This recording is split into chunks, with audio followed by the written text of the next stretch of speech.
చిత్తూరు జిల్లా కుప్పం పురపాలక పరిధిలోని నారాయణపురంలో సభ్య సమాజం తలదించుకునే అమానవీయ ఘటన చోటు చేసుకుంది.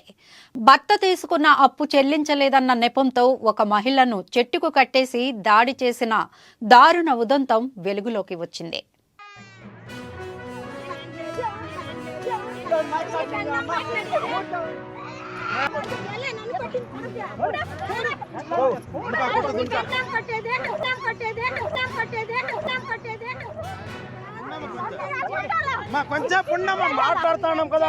పోలీసులు తెలిపిన వివరాల ప్రకారం నారాయణపురం గ్రామానికి చెందిన తిమ్మరాయప్ప అదే గ్రామానికి చెందిన మునికన్నప్ప వద్ద 80,000 రూపాయలు అప్పుగా తీసుకున్నారు.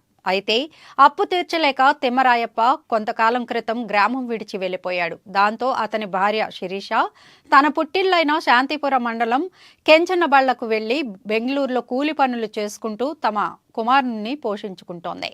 ఈ క్రమంలో సోమవారం తన కుమారుడి టీసీ తీసుకునేందుకు శిరీష నారాయణపురంలోని పాఠశాలకు వచ్చింది.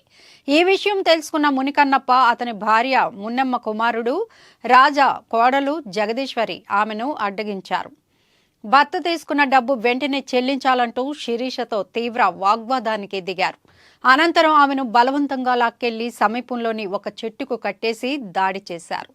తల్లిని కొడుతుంటే కొడుకు ఏడుస్తున్న శబ్దం వీడియోలో వినిపిస్తోంది.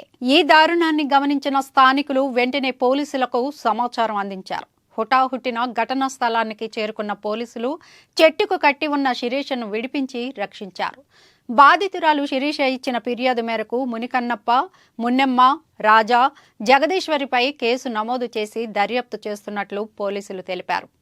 భర్త చేసిన అప్పు కోసం భార్యను ఇలా హింసించడం పట్ల సర్వత్రా తీవ్ర ఆగ్రహం వ్యక్తమవుతోంది.